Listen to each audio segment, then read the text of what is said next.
Bhagavate Vasudevaya.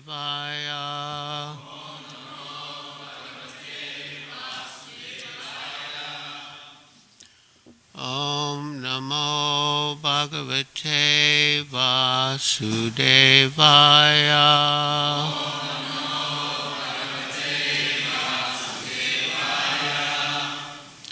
Om Namo Bhagavate Vasudevaya.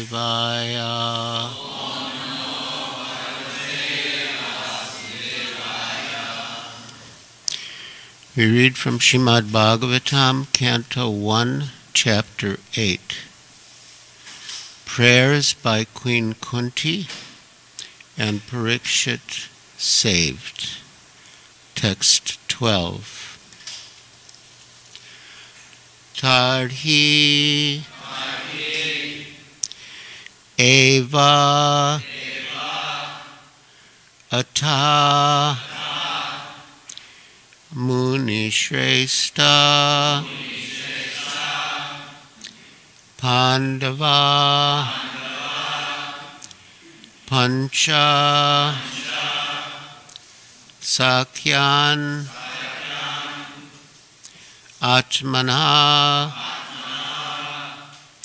Abhimukhan Diptan Alakshya Astrani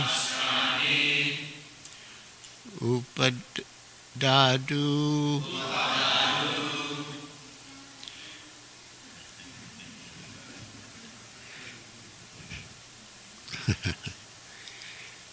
Tarhe Vatamuni Shrestha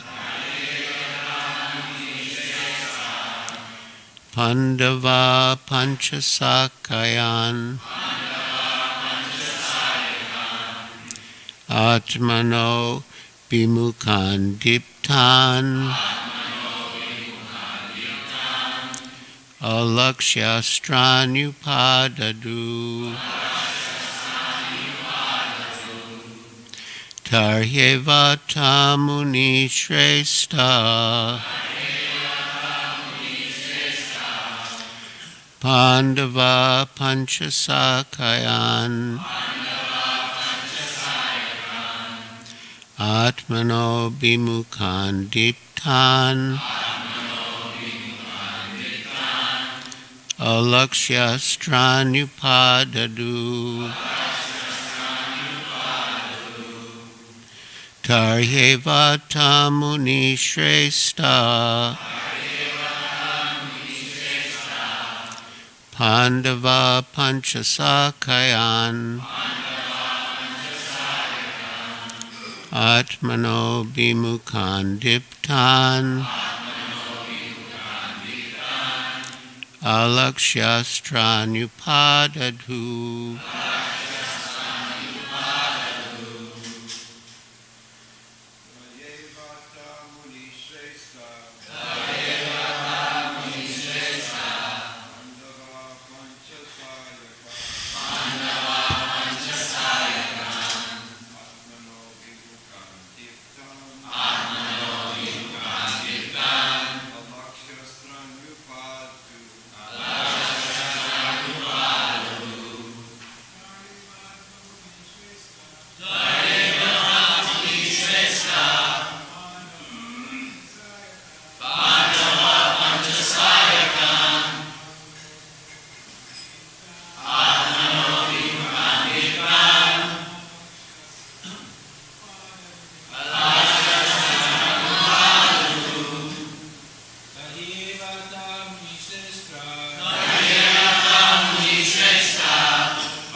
Vaishnavis.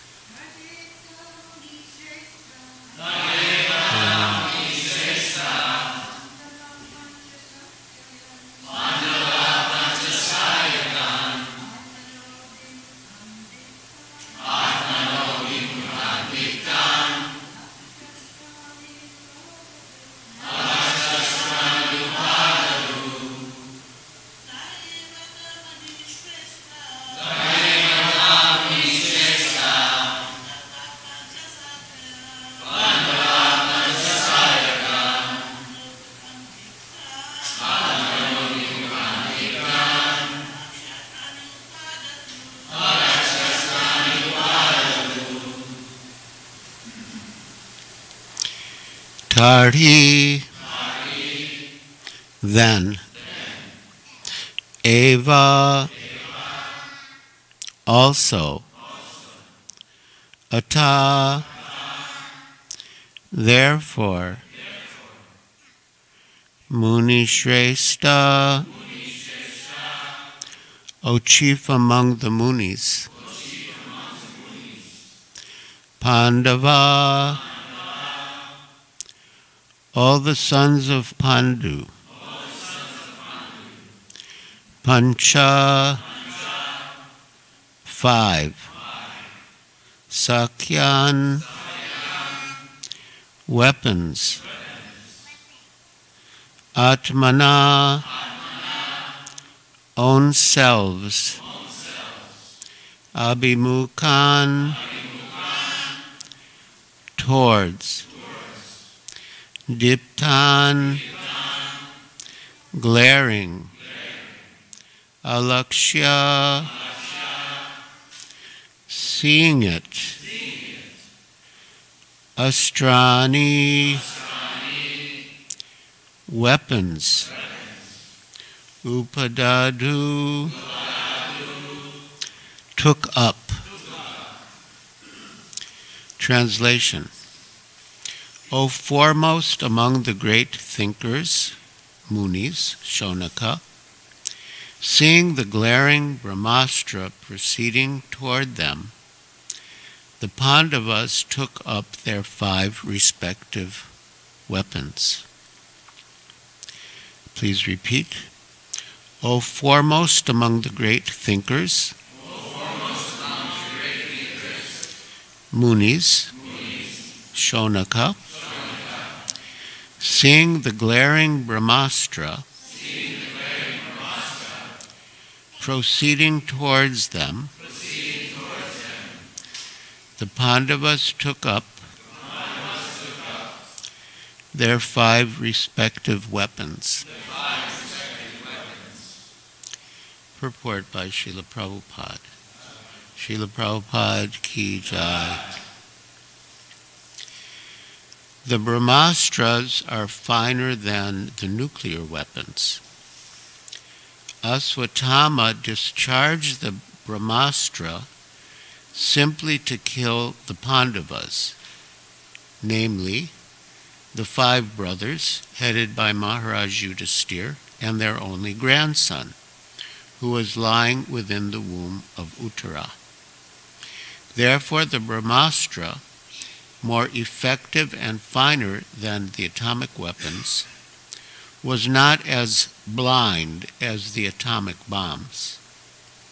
When the atomic bombs are discharged, they do not discriminate between the target and others. Mainly the atomic bombs do harm to the innocent because there is no control. The Brahmastra is not like that. It marks out the target and proceeds accordingly without harming the innocent. Now the next verse, as you can see clearly from the purport, is read along with this verse. So I'm going to go ahead to the next verse also. Text 13. Vayasam vikshyatad tesham ananya vishayat manam sudarshanena svastrena swanam raksham vyadad vibhu vyasanam vikshyatad tesham ananya vishayat manam sudarshanena svastrena swanam raksham vyavad vibhu. Vyasanam, great danger. Vikshya, having observed. Tat, that. Tesham, there. Ananya, no other. Vishaya means Atmanam, thus inclined, Sudarshanena, the wheel of Sri Krishna, Svaastrena, by the weapon, Svanam, of his own devotees, Raksham, protection, Vyadat, did it, Vibhu, the Almighty. Translation.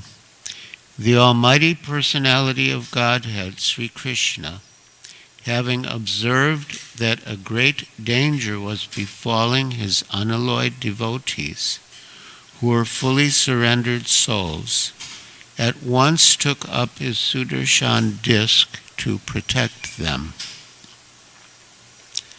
Please repeat. The Almighty Personality of Godhead, Sri Krishna, having observed that a great danger was befalling his unalloyed devotees, who were fully surrendered souls, at once took up his Sudarshan disc to protect them. Purport by Srila Prabhupada. The Brahmastra, the supreme weapon released by Asvatthama, was something similar to the nuclear weapon, but with more radiation and heat. The Brahmastra is the product of a more subtle science, being the product of a finer sound, a mantra recorded in the Vedas.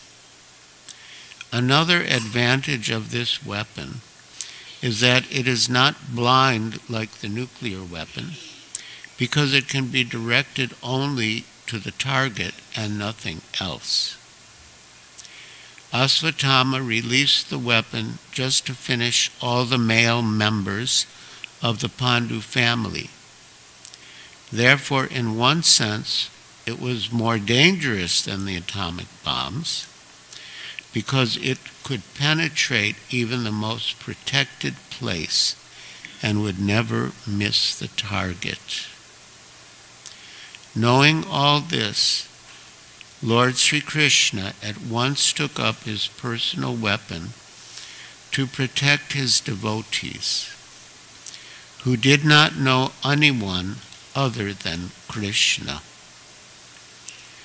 In the Bhagavad Gita, the Lord has clearly promised that his devotees are never to be vanquished.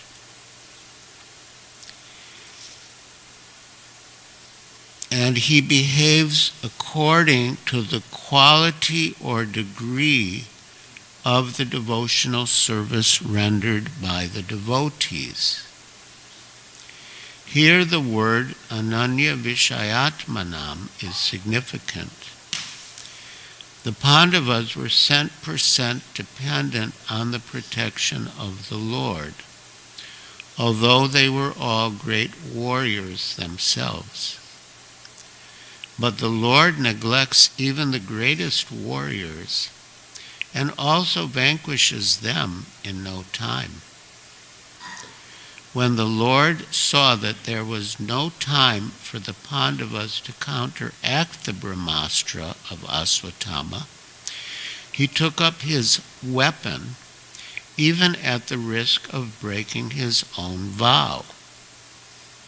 Although the battle of Kurukshetra was almost finished, still, according to his vow, he should not have taken up his own weapon. But the emergency was more important than the vow. He is better known as the Bhaktavatsala, or the lover of his devotee. And thus he preferred to continue as Bhaktavatsala than to be a worldly moralist who never breaks his solemn vow. Translation again. The Almighty Personality of Godhead, Sri Krishna, having observed that a great danger was befalling his unalloyed devotees, who were fully surrendered souls, at once took up his Sudarshan disc to protect them. Hare Krishna. So, yes, it's a great honor and pleasure to be here on the occasion of the Prabhupada Festival in the presence of so many of Prabhupada's followers. We learn a lot about Krishna from Srila Prabhupada, not only because of his teachings, but also from his example. It is sometimes said that the spiritual master is the transparent via media to Krishna. He is Krishna's representative, Srila Prabhupada certainly, empowered representative, and therefore he acted as Krishna's agent and also Krishna's representative.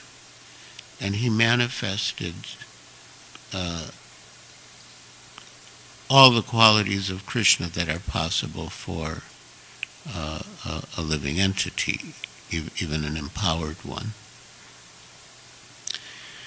So here in this verse, Lord Krishna is manifesting his quality of Bhaktavatsala. Vatsal is related to the word vatsa, which means cow. Cows are very affectionate to their calves. And that type of affection, deep love, is there in Krishna for his devotees. But devotees also are surrendered to Krishna or dependent on Krishna to different degrees. And as the Lord says in the Bhagavad Gita, Yeyata mam prapadyante, as all surrender unto him, he reciprocates. So as Srila Prabhupada said, if you're 1% for Krishna, he'll be 1% for you. If you're 10% for Krishna, he'll be 10% for you. And if you're 100% for Krishna, he'll be 100% for you. So here, the words, as Srila Prabhupada says, Ananya Vishayatmanam, are very significant, because Ananya means no other, and Vishaya means means. They had no other means of protection besides Sri Krishna. They were fully dependent on him, and therefore he immediately responded to protect them, even at the cost of breaking his own promise.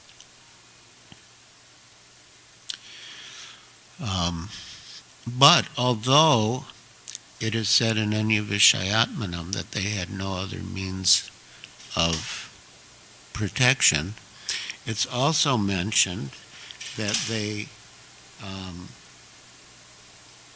alaksha astrani upadadu. They took up their weapons. So they had no other means of protection besides Krishna, and they were fully dependent on him, but at the same time, they took up their own weapons to try to counteract the attack. And that is an instruction for all of us, a simple principle which we've probably heard many times, that we make our best effort and at the same time depend on the mercy of the Lord. This principle was vividly demonstrated in the Damodara Lila, the pastime of Mother Yashoda attempting to bind Lord Damodar, her son, Krishna, with ropes. As described in Srimad Bhagavatam, of course it's a whole story, and I hope most of you are aware of it. But basically, Mother Yashoda had been feeding baby Krishna with her breast milk, and then the milk that was on the fire began to boil over. And thus Mother Yashoda set aside baby Krishna, although he wasn't satisfied, to tend to the milk on the fire that was boiling over. And Srila Prabhupada explains that everything in the household of Mother Yashoda was meant for Krishna's pleasure, for Krishna's service. And sometimes in Krishna's service, one has to set aside one important duty to do another important duty. And the intelligence by which one determines what to do first and what to do next comes from Krishna himself within the heart. Tesham satatayuktanam bhajatam priti purvakam dadami buddhiyogam tam yena mam upayanti te. So she set aside Krishna because it was urgent that she attend to the milk that was boiling over. But he became angry because he wasn't satisfied. And so in his anger, he broke a pot of butter that was hanging from the rafters and started to eat it and share it with his friends and monkeys. So but he knew that he would get in trouble, so he began to run away, and the soles of his feet had been, you could say, marked by the ghee or the butter and yogurt. So when Mother Yashoda returned, she saw his footprints, and she suspected that this mischief was the act of Krishna, her son. So she began to follow those footprints, and she was chasing him. But it's described that, you know, she was heavier than he was. He was little. He was able to run ahead of her. But after some time, although he cannot be caught by anyone, even the greatest yogis, he allowed himself to be caught by her. So then she wanted to bind his belly or abdomen, udara, with ropes, as a punishment, but really more just to keep him from causing further mischief. But she found that the ropes were 2 inches too short, or two fingers too short. And she was perplexed because every morning she would tie Krishna's belt around him. And she never had any problem. But anyway, she got some more ropes, still 2 inches too short. Then more ropes. And she had a lot of ropes because they were in a cowherd community. No matter how many ropes she tied together, it was too short. And all the neighbors, they brought their ropes and added them. It was still too short. So then the Bhagavatam describes that Krishna, seeing Mother Yasoda's hard labor, took compassion on her, and by his mercy he allowed her to bind him.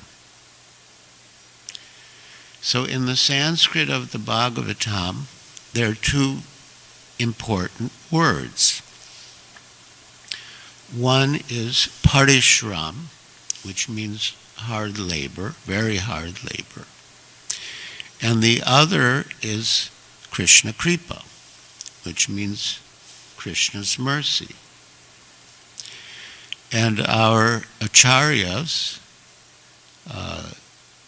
Srila Jiva Goswami, Srila Vishwanath Chakravarti Thakur, and others, they comment that in order to bind Krishna, these 2 elements must be there. These are the 2 fingers that were too short. And if we close that gap, well, we can only do one part of it, but if that gap is closed by these 2 elements, we can bind Krishna.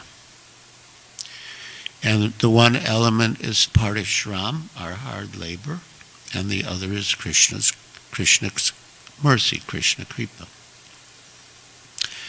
So here, the Pandavas also demonstrated that principle. They took up their weapons. They were ready to do their part.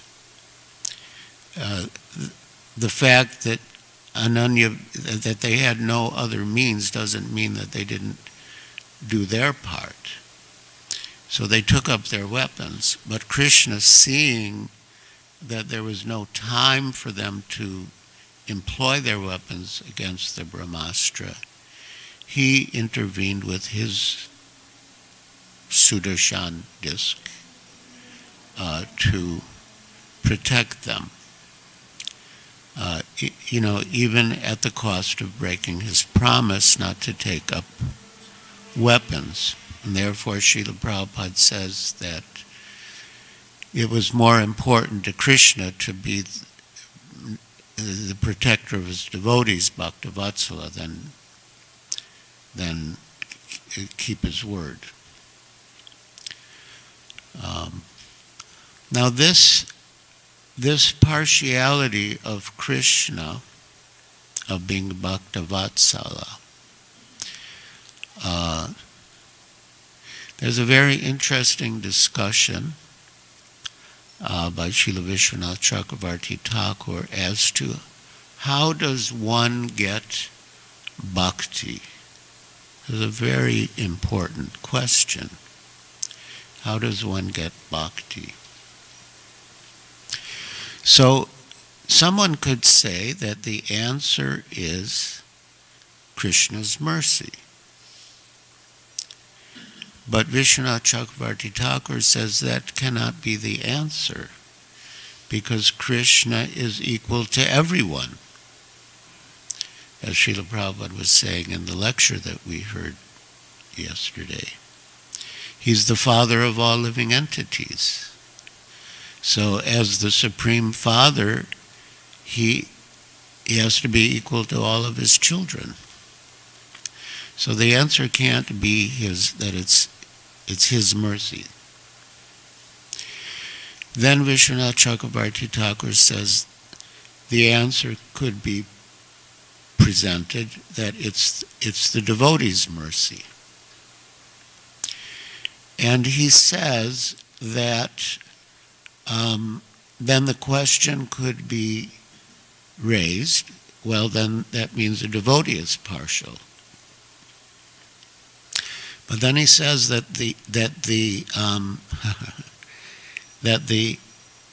preacher, the Madhyam Bhakta, does make distinctions, as mentioned in Srimad Bhagavatam. Prema, Maitri, Kripopeksha. Prema, he gives his love to the Supreme Personality of Godhead. Maitri, he makes friendship with devotees. Kripa, he gives mercy to the innocent. And Upeksha, he neglects the envious. And he says that partiality in a devotee is not a fault. It's not a dushanam, but it's an ornament, bhushanam. And then, because Krishna's only business is with devotees, when the devotee gives his mercy and praise to Krishna for the sake of some fallen soul, then Krishna follows with his mercy. And so that's not a fault in the devotee or in Krishna. So I'm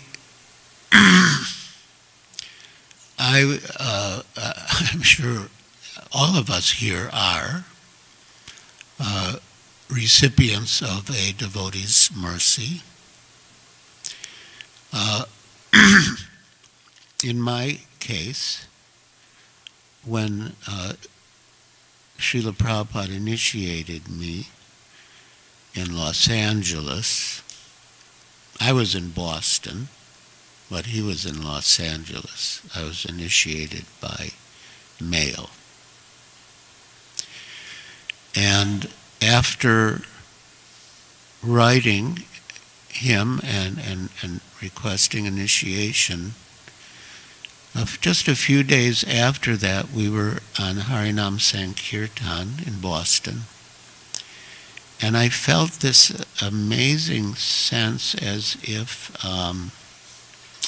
well, first of all, that I wasn't the body. I had just a clear perception that I wasn't the body, and I felt some sort of ecstasy or something. I started to cry.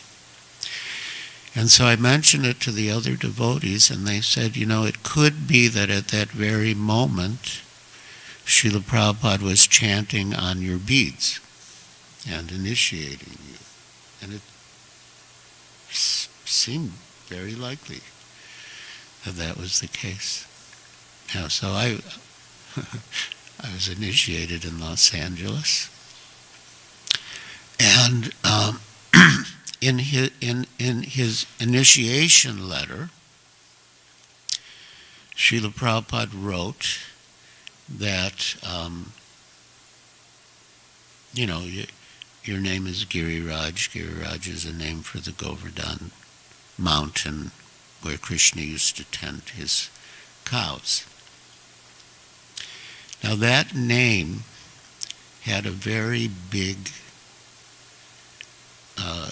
significant effect on me. Of course, it's a wonderful name, but my previous name, family name, was Teton, Glenn Teton, and we were quite proud of the Grand Teton Mountains, because they're very beautiful. And even in my youth, I saw a movie where, not a movie, a television show, a television show where some, rich man, he was living in the Teton Mountains. So I was like, yeah, the Teton Mountains are the best place.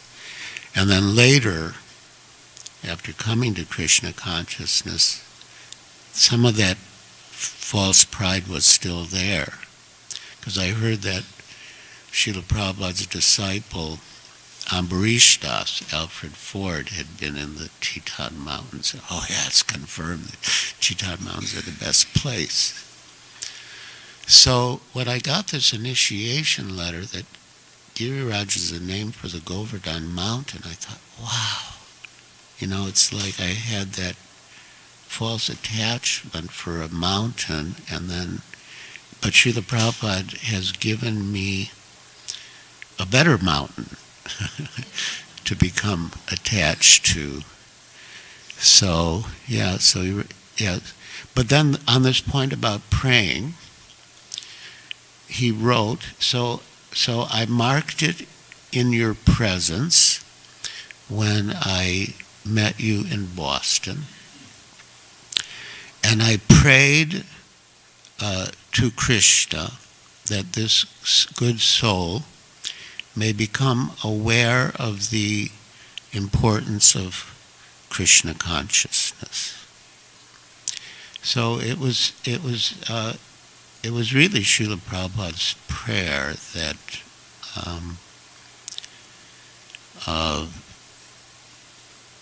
delivered me in that sense, and certainly Krishna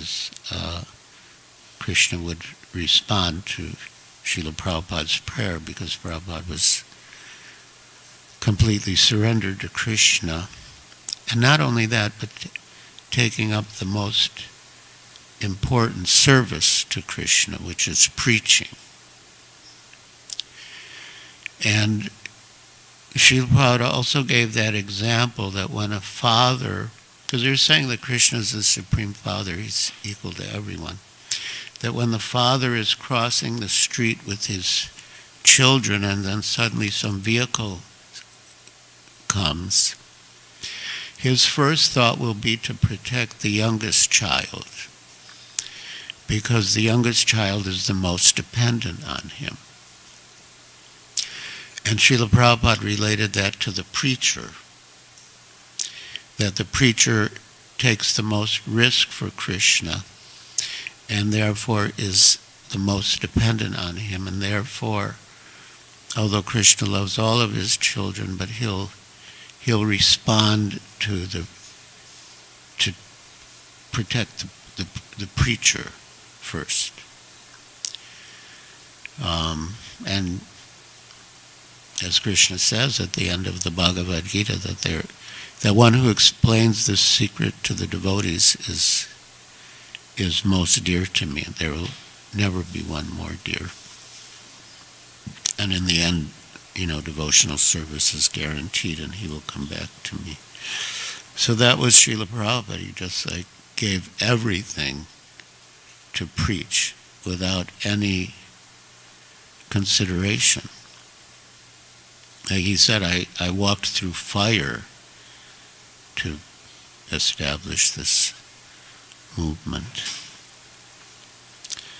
So we are totally dependent on Srila Prabhupada and completely obliged to him.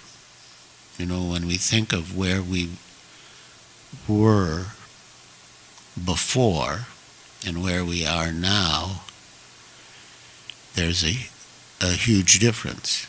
If we look at the direction we were headed in before and where we ended up now, we'll see we ended up in a very different place than we were headed. And that is because of Srila Prabhupada's mercy. And he gave protection to his devotees, of course, mainly spiritual. That word raksha, protection. Krishna protected the Pandavas. So Prabhupada protected us from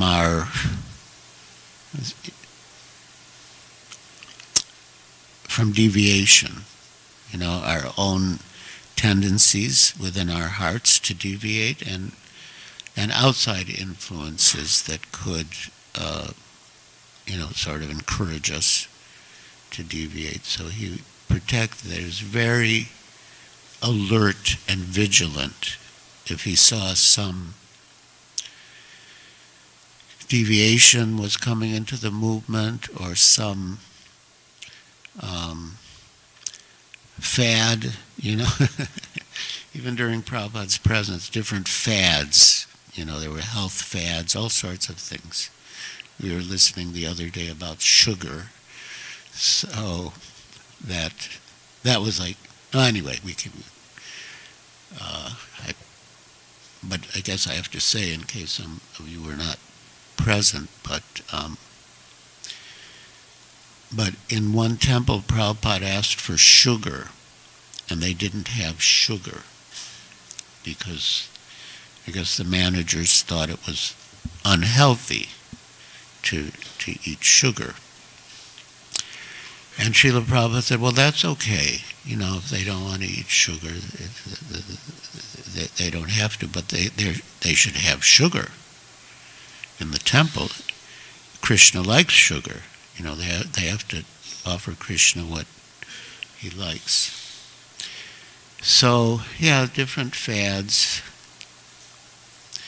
So Prabhupada also protected us from those things, to keep us completely aligned with Krishna consciousness. And in a way you could say he protected us from each other. I mean, sometimes devotees would fight with each other, and orally, verbally, generally. And he spent so much time. I mean, it's in retrospect, it's sort of a pity that we made him spend so much time mediating our differences between each other. One example that comes to mind was the Hyderabad farm. There were 3 very, you could say, sort of independent-minded, strong-willed leaders of that project, and they were quite often coming in conflict with each other. And Srila Prabhupada instructed them that you get together, you fight like cats and dogs, and then when you all agree, you go ahead. So that was a good instruction. But it so happened that one of those 3 leaders came to Juhu. I guess he was, I don't know. And so he came into Srila Prabhupada's room. I happened to be there, and he was just unburdening himself, like all of his trials and tribulations and miseries. And Prabhupada just listened. He was a very patient listener. And that gave some solace, to that leader. And this is another point I'll mention, that Raksha, because when I read that word Raksha, I thought of Go Raksha, because we always hear the duties of a Vaishya Krishi Go Raksha, Vanijam, Vaishya Karma, Svabhavajam. So that leader had a plan to, I guess you could say, develop a superior breed of cows that would produce more milk. And then when people would see how valuable the cows were, they would, they wouldn't kill them, something like that. And because it would be so lucrative to keep the cow alive. And Srila Prabhupada said, that is not our idea. Why we protect cows, so that we can become big capitalists and make lots of money. He said, we protect the cows because Krishna wants it. And then he quoted that Krisha Goraksha Vanijam. And well, even if we make money or we don't make money, even if we lose money, we'll still protect the cows because Krishna wants it. Bhakti means that we do what Krishna wants to please him. So, yeah, Srila Prabhupada was always keeping us on the point of pure devotional service. And because that's what pleases Krishna, and that's what ultimately will satisfy us and fulfill all our desires. But yeah. So it's again wonderful to be in the midst of all of you Prabhupada-nugas, followers of Srila Prabhupada. It's definitely the safest place to be. The safest place to be is under Srila Prabhupada's shelter, but we find his shelter and we stay under his shelter in the association of his followers.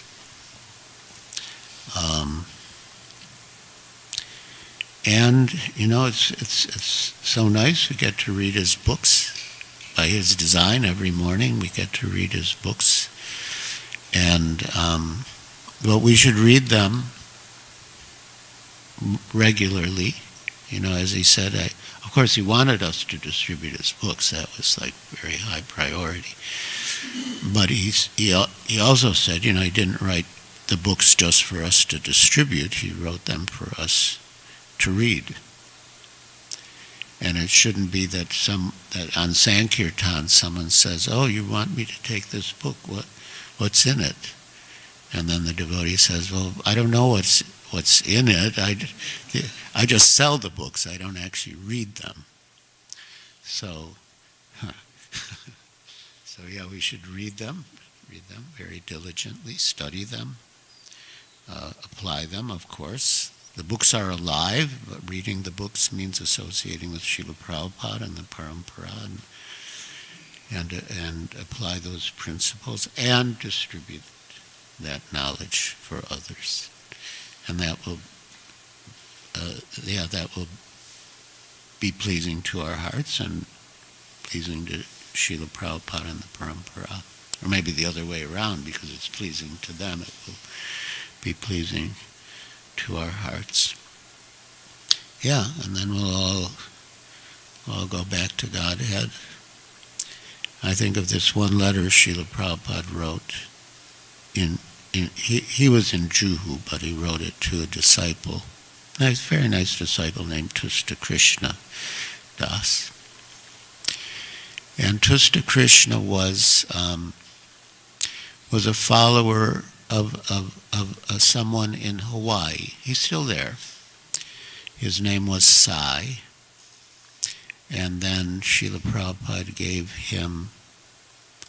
initiated him, gave him the names Siddhaswarup. And then he took sannyas, became Siddhaswarupananda. So Tusta Krishna had been he had good followers.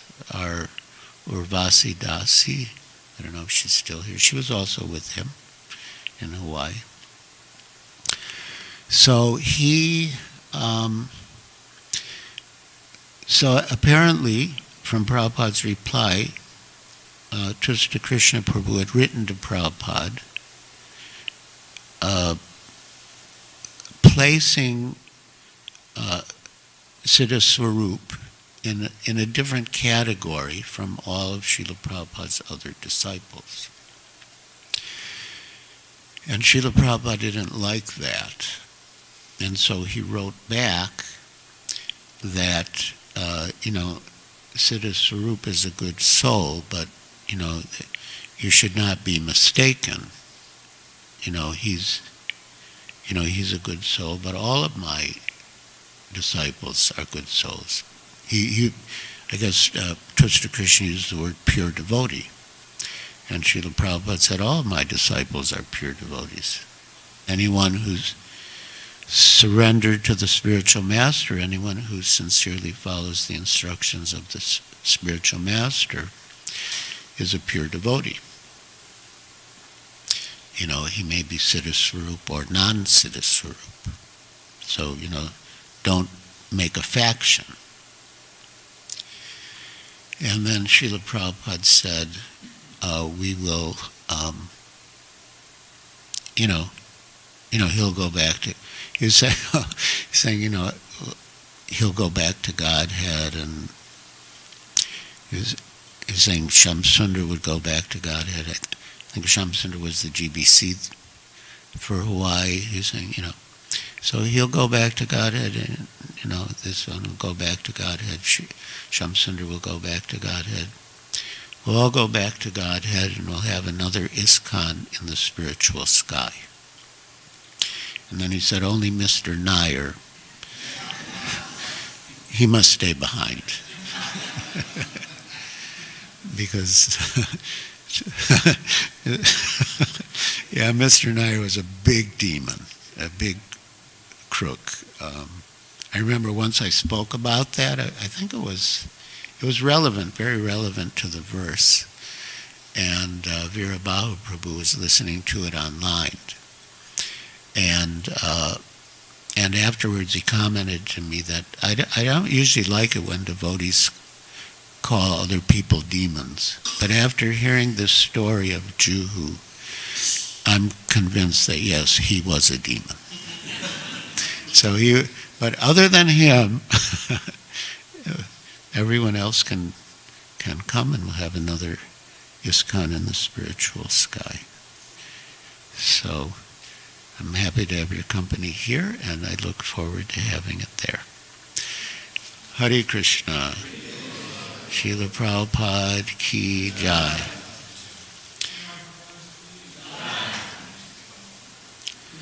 Oh, a question from...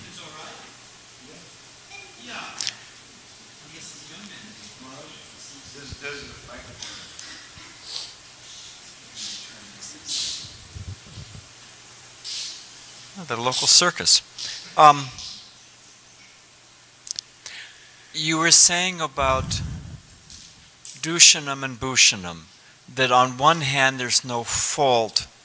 The question was about mercy, and is it because of Krishna's mercy? Well, no, it's a devotee's mercy, and there's no fault in the devotee being partial. Yeah, but so if Krishna's faulted for being partial, why isn't the devotee also faulted for being partial? Why is the devotee's partiality considered a jewel, and Krishna's partiality, well, there's some debate about the matter? Hare Krishna. Unless he wants to answer. I don't know what this young boy's up to, and I'm wondering where the father is, but that's another issue.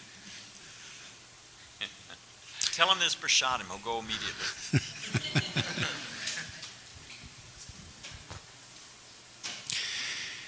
Yes, Krishna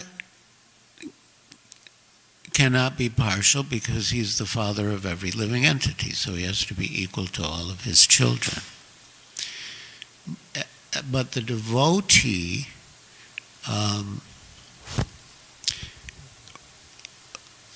as a Madhyam Bhakta, the Uttama Bhakta, the Mahabhagavata, he doesn't show any partiality.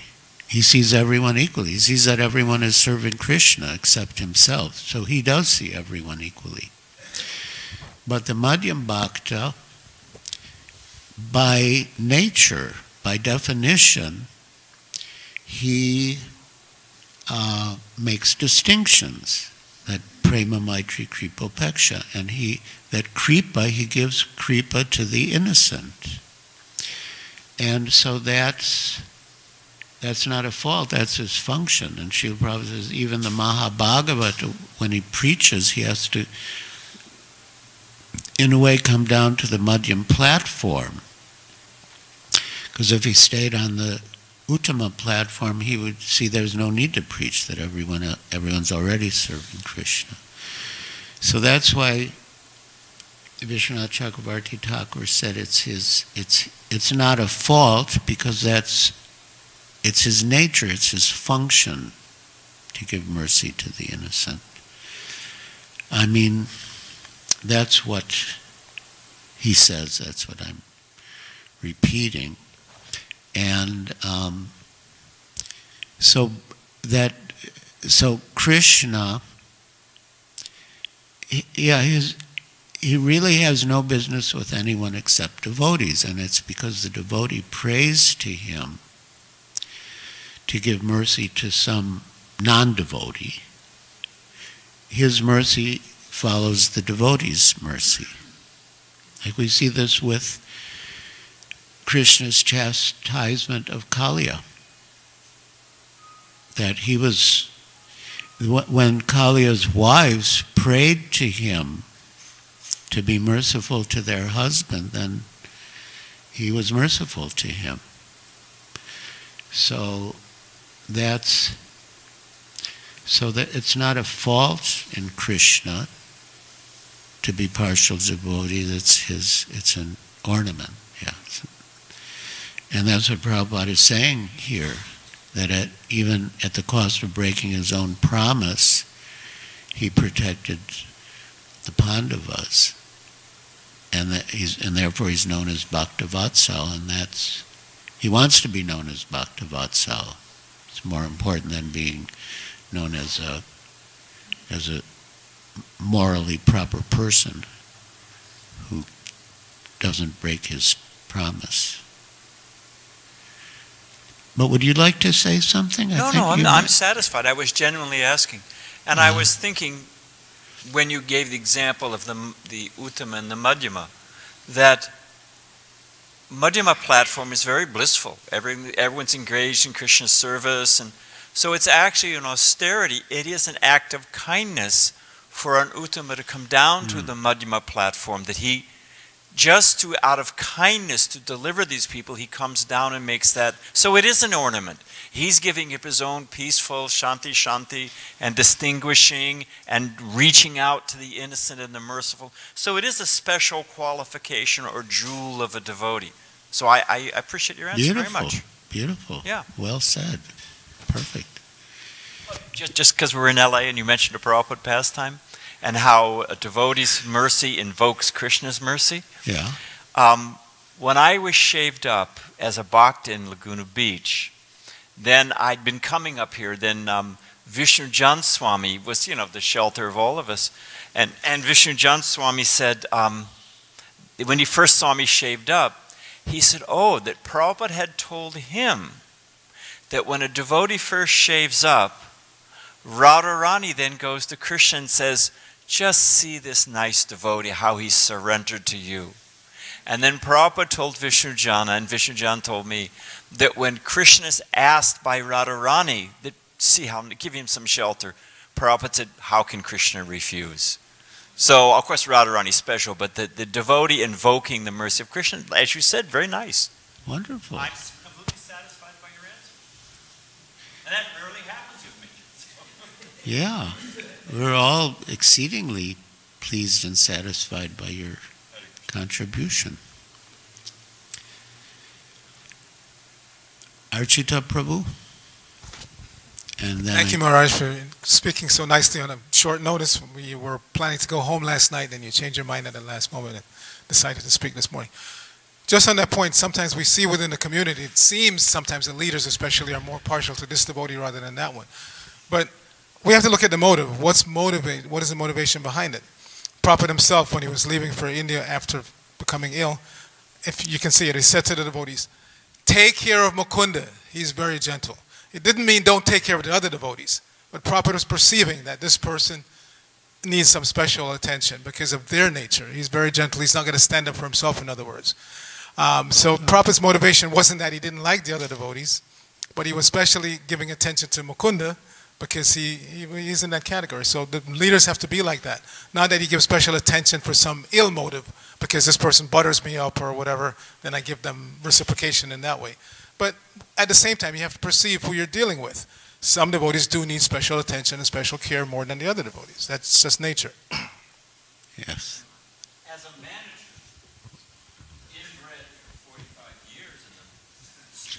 Hare Krishna. There's also something, now this is just my own slice of reality or experience, that managers, oh, they're partial to this person and not you know, the devotee has a responsibility as well. You got to give the manager something to work with. So when you have a devotee who wants to serve and wants to help carry out the mission in a is particularly willing to help, then the manager naturally engages that person more. It's not all just that the manager, deems on high, I bless you, I don't bless you. But you got to give us something to work with as a manager. So if the devotee reciprocates and takes up the mission and, takes up the instruction, then naturally you give that person more attention, because you're giving them a handle to hold on to. You're giving the manager something to work with. So all of us have our degree of responsibility. Yes, yeyatamam prapadyante. Naikatma Prabhu. Thank you, Maharaj. Thank you very much. It was nice to hear all these comments about pleasing Krishna, pleasing his devotee. You mentioned at some point that Srila Prabhupada was saving us in some respect from fads like sugar. Don't overdo it on sugar. And then you went on to say something about pleasing Krishna, that Krishna likes milk. That's why we offer it to him. So my question is, or asking for a comment from you, is it because nowadays we're having issues about dairy? Yeah. We're having issues about how dairy is acquired, how the cows are treated. Mm-hmm. So is it pleasing to Krishna that seeing how the cows are being treated, that milk is offered to him, considering how we get it, because sometimes it's not ahimsa, as some people are so infatuated by. So again, my question is that pleasing to Krishna that he's being offered this milk from cows that are mistreated? Should we or should we not? Well, the way you phrase the question, you put two things together. Is it pleasing that Krishna is being offered milk that's from cows that are being mistreated? Well, Krishna is not pleased that the cows are being mistreated, but he is pleased that we're offering him milk because he likes milk. And of course, during Prabhupada's time, the case was the same, and he encouraged us, to protect cows or to get milk from protected cows, but he didn't tell us not to offer milk if we couldn't get it from protected cows. And the way I look at it, it is true of plants that, if a plant gives, say, of course we're not killing the plant, but say a tree produces an apple, then we offer that apple to Krishna. So the apple tree gets some spiritual benefit or credit because it gave its fruit for Krishna. So even though the keepers of the cows are merciless, ruthless materialists, but it would seem, based on that logic, that the cow would get some benefit by its milk being offered to Krishna. So I don't know. I guess it's a bit of a controversial subject. I don't claim to have any particular insight into it that others don't have, but I mean, coming back to sugar, I heard, like in the old days during Prabhupada's time, that the sugar, something about bones. Does anyone remember that?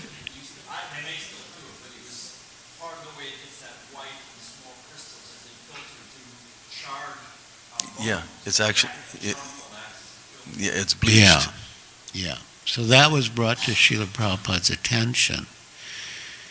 But he still said, you know, you can use the sugar to offer to Krishna. So it's sort of like, I mean, every endeavor is covered by some fault. I mean, in Kali Yuga, there's like faults everywhere. I mean, it would be ideal if we had our own cows, but I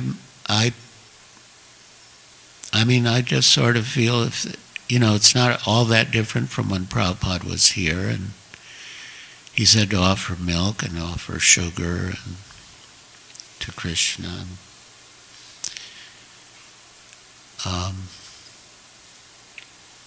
I think we probably do it here, and I think we should continue.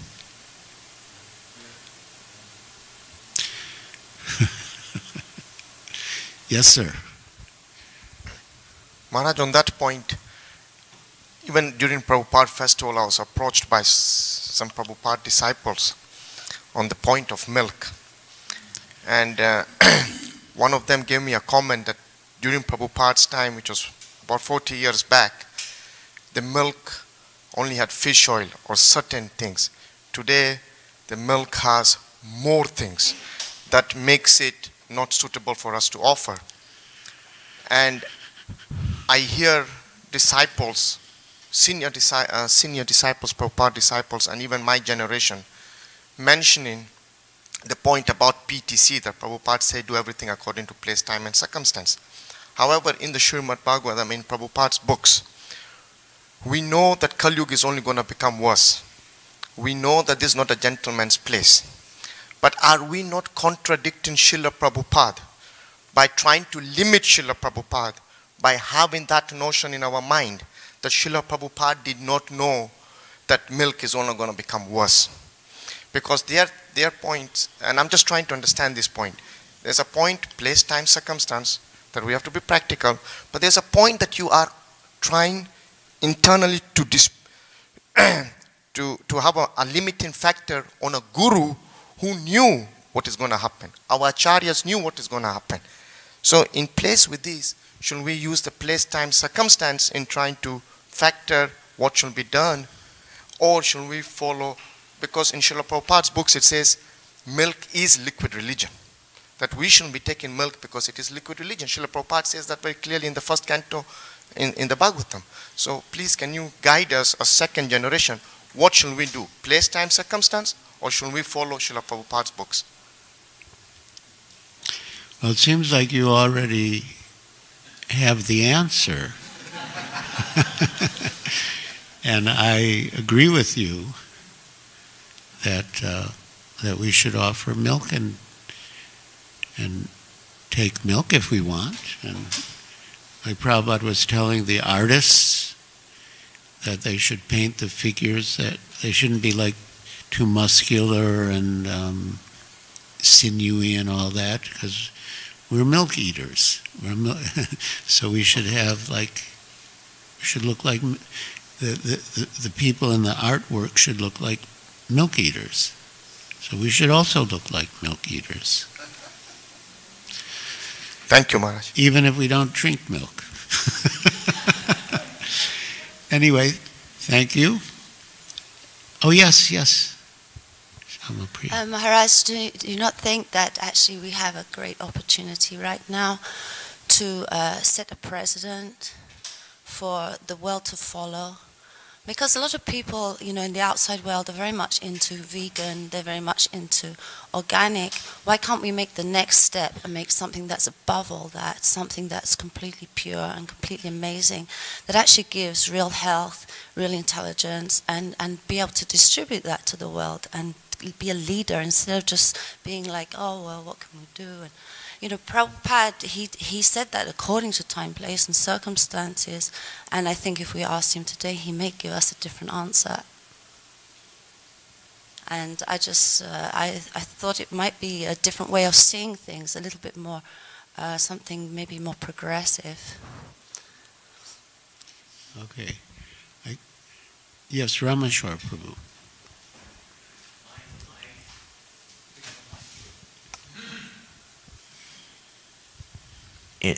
Partly in response to that, my understanding from Srila Prabhupada is what you had earlier said, that the way to set the example is not to not use milk.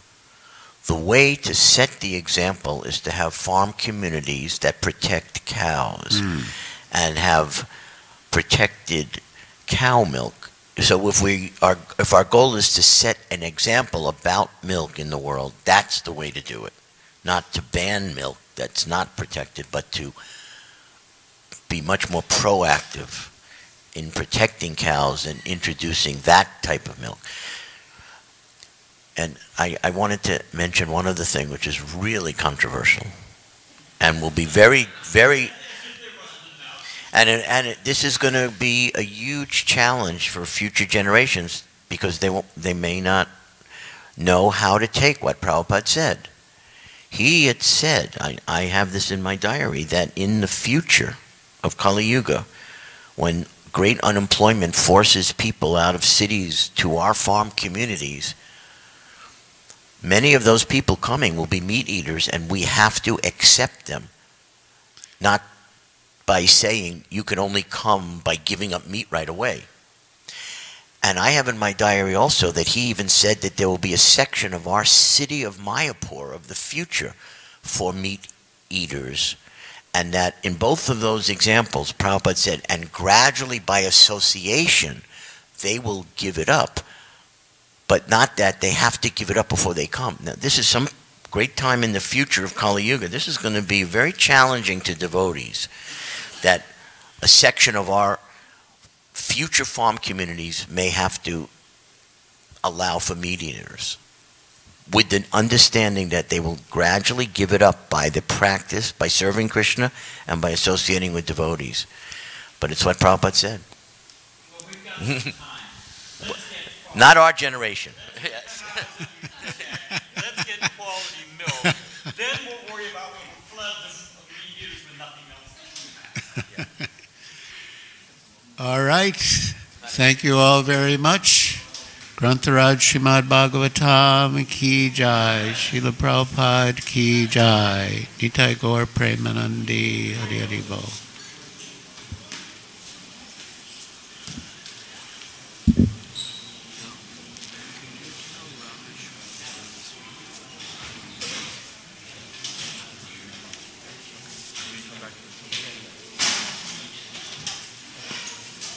I think that was the